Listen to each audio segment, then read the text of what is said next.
Senhora é, Maria Muti, ela não veio. Ah, tá bom então. Então, eu acho que todos que foram convidados foram ouvidos, né? Mas o professor Itagildo, doutor Itagildo, a senhora quer falar? Gentileza. Pois não.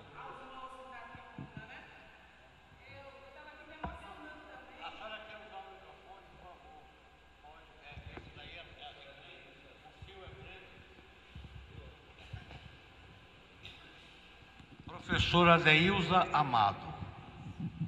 Eu estou aqui extremamente emocionada com os relatos que nós ouvimos comentando ali com a colega, desse legado, né, de cidadania que vocês estão passando para nós essa manhã. E me ficou assim uma curiosidade muito grande. Eu sei que a mulher, até hoje, ela é muito limitada, né, na sua capacidade de participação em todos os movimentos, seja no setor político, econômico, na nossa sociedade. Eu queria saber se nessa tribuna dos moços não havia participação feminina, né, durante esse movimento, se houve prisão de mulheres e como foi essa participação, se ela de fato aconteceu. Mas queria de antemão agradecer por essa manhã. Eu poderia ficar aqui um dia inteiro ouvindo vocês, porque a riqueza que foi trazida hoje para esse auditório fez com que mexesse comigo, sabe? Como se eu lá estivesse. Eu acho que essa herança que vocês nos deixam de participação, de força, de ideologia, que é o que nós estamos precisando, né? Reaquecer, reanimar, não só na juventude, mas em nós, que somos relativamente jovens.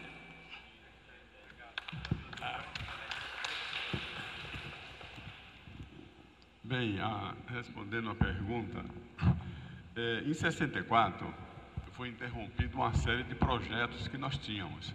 Inclusive, eu tinha procurado a professora Dilda Paim, que já faleceu, e nós tínhamos tido uma conversa de ela organizar o comitê feminino, o Comitê das Mulheres de Santa Amaro. Tá entendendo? Nós passamos a noite toda discutindo como seria organizado esse comitê. Ela disse que não tinha experiência e eu disse, eu posso trazer uma pessoa de Salvador, que agora eu esqueço o nome dela, ela está viva. Ela era a irmã de um rapaz que foi capitão da polícia. Em 64 ele foi expulso. Ele foi expulso da polícia. Depois ele foi para o Rio de Janeiro e se tornou professor na Federal Fluminense. Iraci, sim. Iraci Pigato, foi. Eu disse, eu sei de uma pessoa que pode vir dar essa ajuda para você, dizer como organizar esse negócio, né? Mas aí veio o golpe e Iraci nunca mais veio aqui. Eu vim encontrar Iraci já depois que eu tinha saído da prisão, quando ela tinha sido eleita para o Comitê Estadual do PCB. Aqui na Bahia, professora, além de militantes mulheres que tiveram uma contribuição fundamental, algumas delas ainda vivas, como a professora Mabília Almeida, que é membro da comissão também, tivemos vítimas cruéis da ditadura militar. Loreta,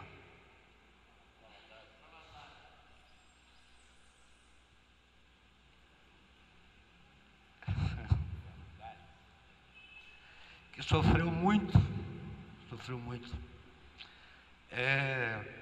Nacionalmente, tivemos outras mulheres que foram verdadeiras mártires. A Inês Etienne, a única que sobreviveu à Casa da Morte em Petrópolis, a única que ainda pôde contar alguma coisa do que aconteceu lá, morta agora há cerca de 15, 20 dias. Mas muitas outras mulheres. Tivemos aqui na Bahia a própria Dilma, que foi objeto de tortura prolongada, né? 2 anos presa, violentamente torturada e violentada sob vários aspectos, e que hoje é a nossa presidenta. Tivemos, mas são várias, nós temos nós temos vários exemplos. Mulheres que foram inclusive para a guerrilha, que optaram pela luta armada, que foram para o Araguaia.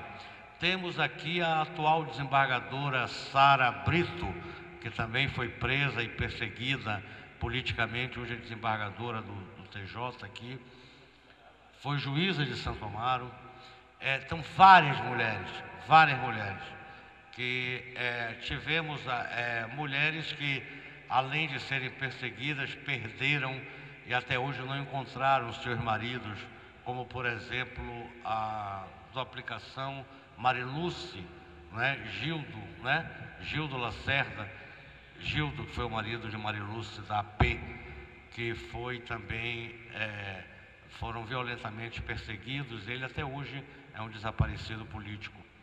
Temos várias mulheres que sofreram, que militaram, que sofreram como reflexo da luta, são inúmeras, né?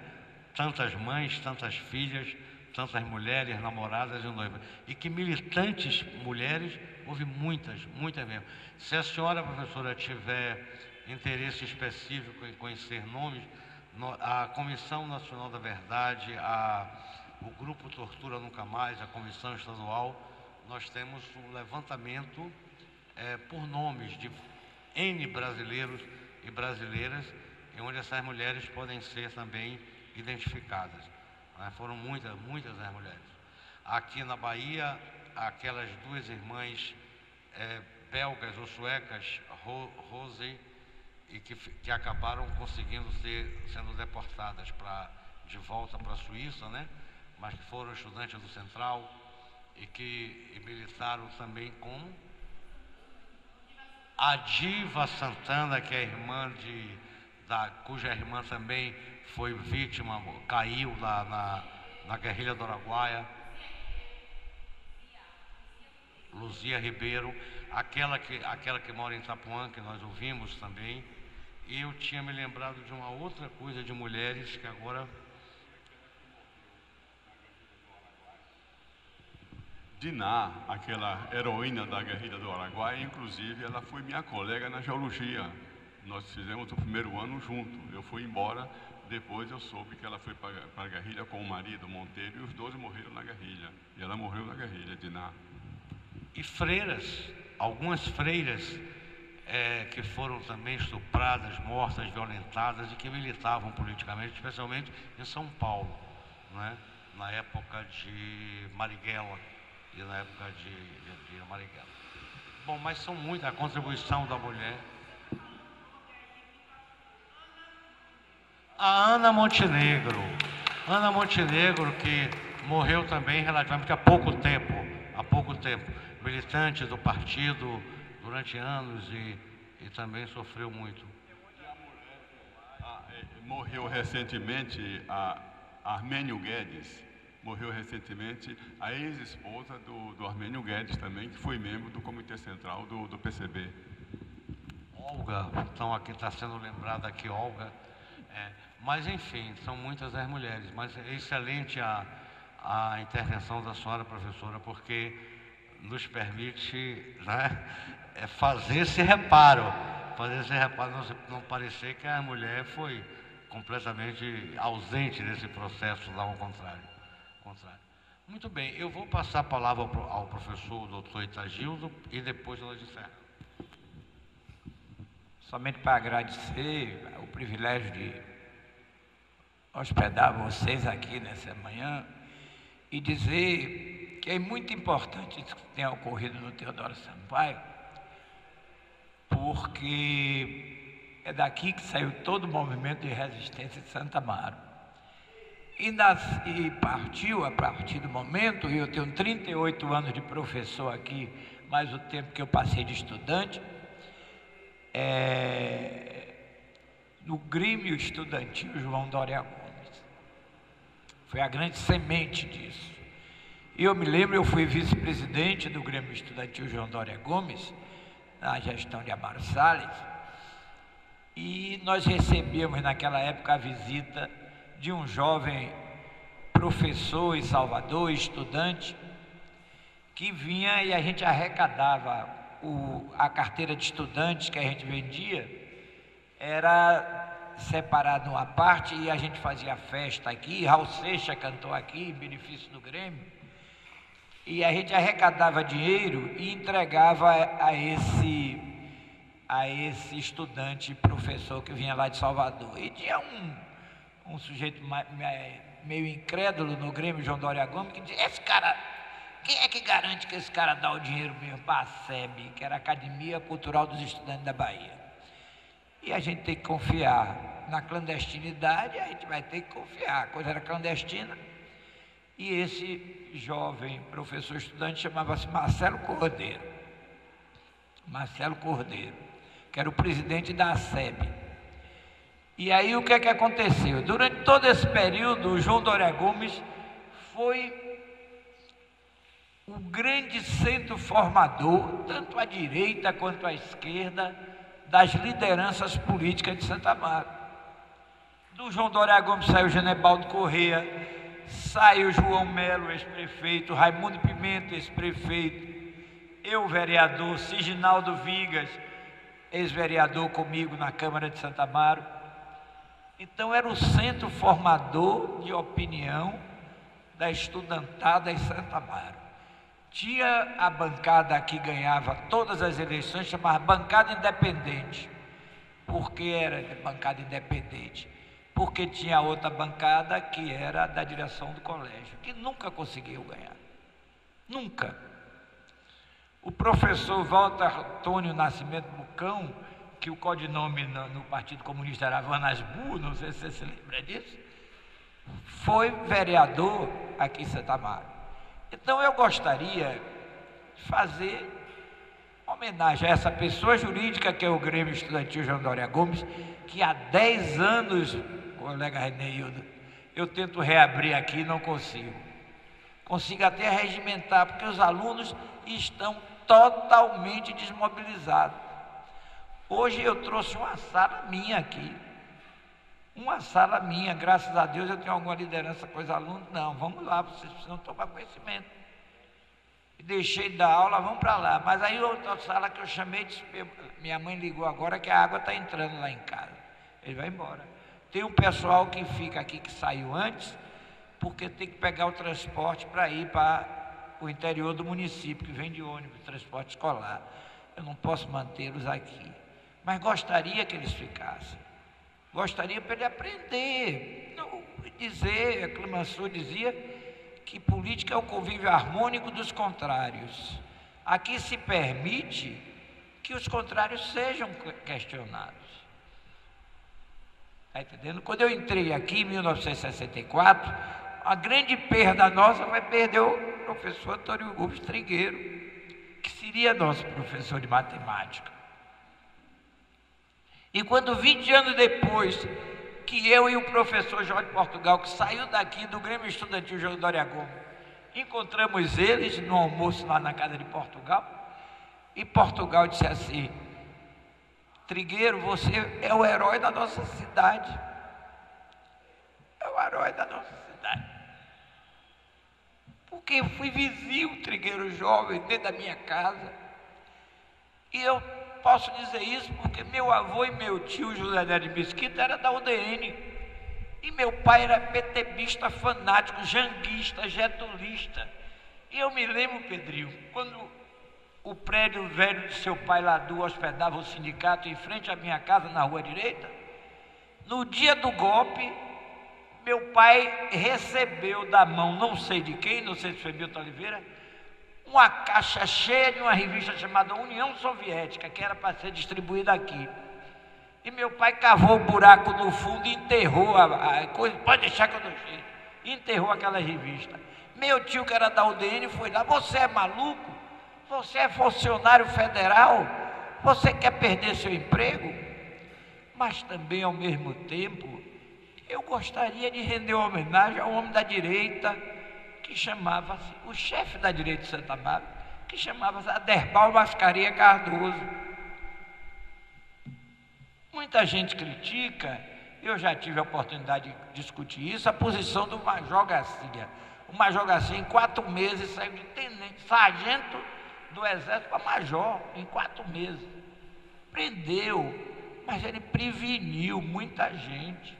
O camarada Maru, com quem eu mantive uma grande conversa e temos um compromisso, eu e o professor Trigueiro, já conversei com o Vigildásio, de resgatar a famosa ata do Partido Comunista, que foi assinada em Apolo em 1945. Sim, nós estamos apurando isso. Então, o que é que acontece? Eu vi Vivaldo Costa me dizer que Aderbal Cardoso mandava avisar. O sargento Garcia mandou avisar a Maru. Maru me disse isso e disse a Trigueiro. O Major Garcia, peraí, o Major Garcia mandou avisar o Francisco Paim, um comerciante que tinha aqui, diga a ele que eu vou prender ele amanhã. Só eu vou perguntar a ele, você é comunista? Você negue que ele não será preso. Estava lá sentado, o padre Finelon, todo mundo, quando o pessoal do exército chegou, do tio de guerra chegou para prendê-lo, e perguntou a ele, você é comunista, Maru? Ele disse, fui, sou e serei. Ele disse isso ao Major Garcia. Ele disse, então o senhor está preso. Ele disse, o senhor espera eu vestir uma roupa, que ele só andava de paletó e gravata. Ele foi lá dentro, vestiu uma roupa, um paletó, uma camisa vermelha, e na gravata a foice e o martelo, o símbolo do Partido Comunista. Ele foi preso. E o padre Finelon pediu, segundo Maru, pediu que ele não descesse para Pedra Preta, que ele ficasse preso em Santa Maria, e ele realmente ficou preso em Santa Maria. Então, há casos emblemáticos nesse processo todo. Por exemplo, Zezinho Veloso, pai de Caetano Veloso, que era comunista, simpatizante pelo menos, e que Maru dizia que todo mês ele mandava um envelope, ele era o agente do Correio, ele postava uma carta com destino a Maru, com a contribuição financeira dele, e não botava o remetente. Mas Caetano Veloso, o grande Caetano Veloso, escrevia no jornal O Achote, que era o contraponto da direita do jornal Tribuna dos Moços. Aí não pode esconder a história. A história não se esconde. Está entendendo? Era o contraponto. Mas por que era o contraponto? Porque era Genebaldo Corrêa, era Edio Souza, que teria assinado a ata, que é ex-comunista, seria ex-comunista na época. Então há uma mistura muito grande. Se a gente olhar que Teotônio Vilela saiu da arena para ir comandar, junto com o Tancredo e Ulisses, a luta pela redemocratização. É uma grande... Professor, só para entender, Caetano era... Caetano... Ele se alinhava à direita? Não se alinhava. A questão não é alinhar à direita. Mas ele escrevia... Ele era um contraponto aos progressistas. Veja bem, todo mundo que era da esquerda em Santa Amaro, escrevia na Tribuna dos Moços. Na Tribuna dos Moços. Os Moços, que é o jornal da esquerda, e do Partido Caetano Comunista. era o contrário. E o outro lado estava, Caetano Veloso escrevia no jornal O Achote, que era um jornal pretensamente da direita. Mas isso não fazia dele um antidemocrata, porque ele escrevia sobre cinema. Ele escrevia sobre cinema. E quando ele chegou em Salvador, ele se aliou logo com o pessoal do movimento do Cinema Novo, Teatro dos Novos, a esquerda, totalmente à esquerda. Então não se pode falar isso. Eu faço uma homenagem a Aderbal de Mascarenhas Cardoso, porque eu me lembro, por exemplo, Antônio Rocha era auditor, era guarda fiscal da Secretaria da Fazenda e estava aí no extremo sul do estado trabalhando na coletoria. Ele mandou avisar, o Major Garcia avisou a ele mandou avisar que não venha em Santa Maria que eu vou lhe prender. Antônio não veio e terminou subsecretário da Fazenda do estado da Bahia. Então se aproveitou pessoas muito importantes.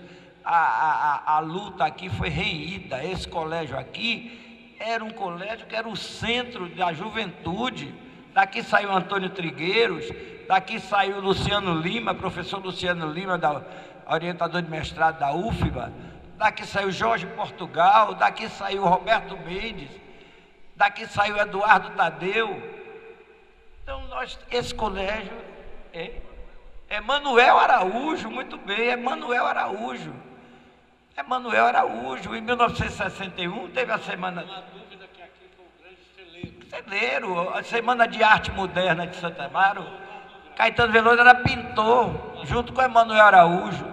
E Maria Bethânia nem cantava no Conjunto Guarani. Esse colégio tem história. Então nós acolhemos vocês aqui com o maior prazer. Pena que a juventude foi desmobilizada. O grande prejuízo do golpe militar brasileiro talvez tenha sido justamente isso, ter liquidado a inteligência nacional, ou pelo menos tentado liquidar a inteligência nacional. Então, eu sinto muito prazer, o colégio agradece a vocês terem escolhido vir para cá, estamos sempre de portas abertas, viu, Sandra? Precisar, pode vir, o que vocês precisarem.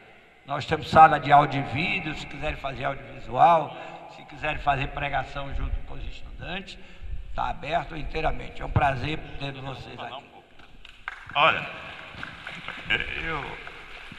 eu volto a falar rapidamente, agradecer também a figura de Etagildo, que está aqui nos oferecendo também, porque ele é membro do colégio, este auditório. Então, esta é casa do povo, é nossa. Mas precisamos também, muitas vezes, da colaboração dele. Agora, eu quero dizer que quero contrariar algumas afirmações dele, mas basicamente uma. Que isso aqui, esse centro maravilhoso de cabeças, é o Teodoro Sampaio. Agora, que Genebaldo é da direita, é. Que Genebaldo, na Revolução, estava lá na prefeitura e por muito tempo, então, esteve contra os comunistas, isso é uma realidade. Ok, professor Etagildo, não, mas isso só mostra que o Centro Educacional de Sampaio é um espaço democrático, onde todos podem dizer o que querem, o que pensam. Claro, é por isso que é o colégio que é. Agora, professor, em relação à história do movimento estudantil nessa época, o senhor mencionou a SEB e Marcelo Cordeiro, que nunca foi da SEB, ao que me consta. Ele podia ser da ABS num certo momento, mas da SEB. Não, porque a SEB também funcionou depois na Barroquinha, na rua Aristides Milton, número 11. Porque a SEB foi ao contrário, foi com o movimento, a esquerda do movimento estudantil, reprimida e represada. A situação tentou criar também entidades estudantis.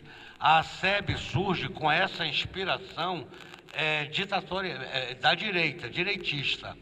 Embora nela, como havia uma esquerda que não morreu, houve uma tentativa de colocar pessoas da esquerda lá, entendeu? Para poder evitar que fosse totalmente tomado pela direita.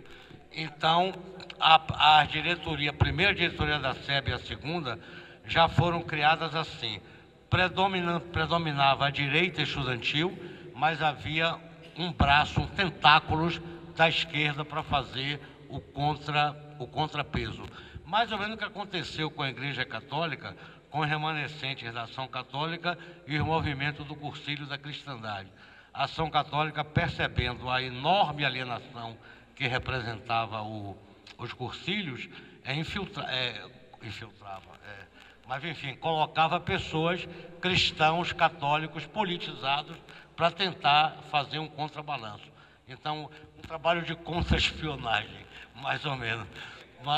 Agora, Marcelo Cordeiro foi líder estudantil, sem dúvida, um brilhante, uma inteligência brilhante e tal, tá. Mas muito bem.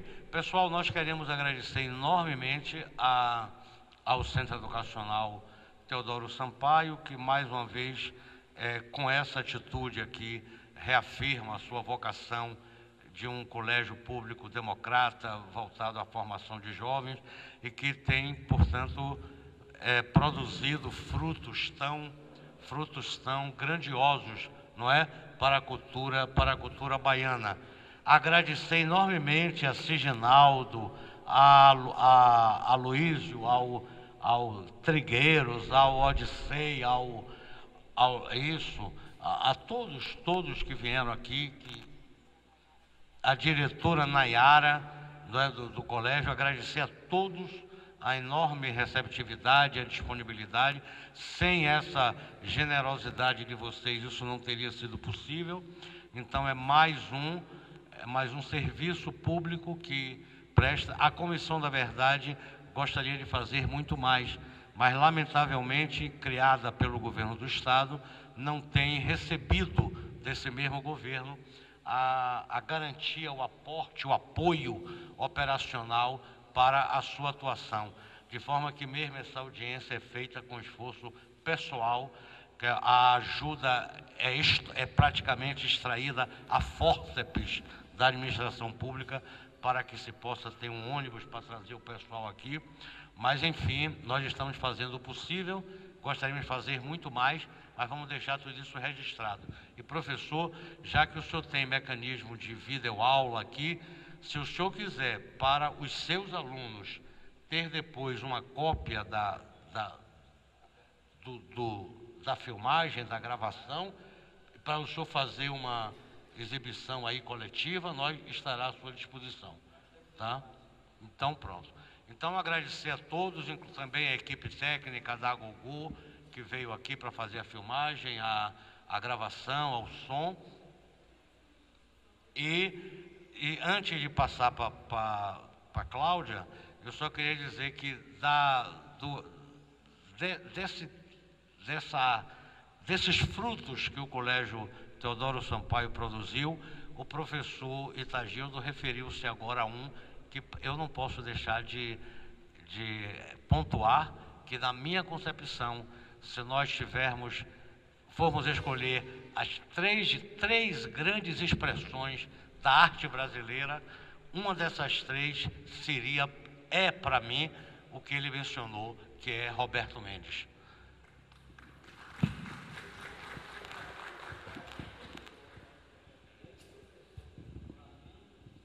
É rapidinho. Eu não podia deixar, professor Jackson, de registrar a presença atenta dessas duas meninas.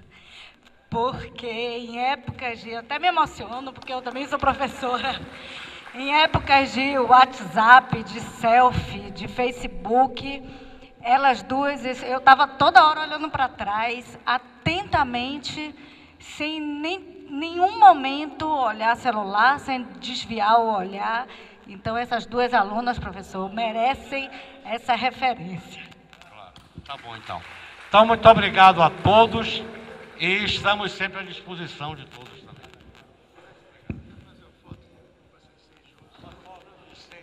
Uma foto do professor, uma foto. Vocês disse o seu trabalho no final.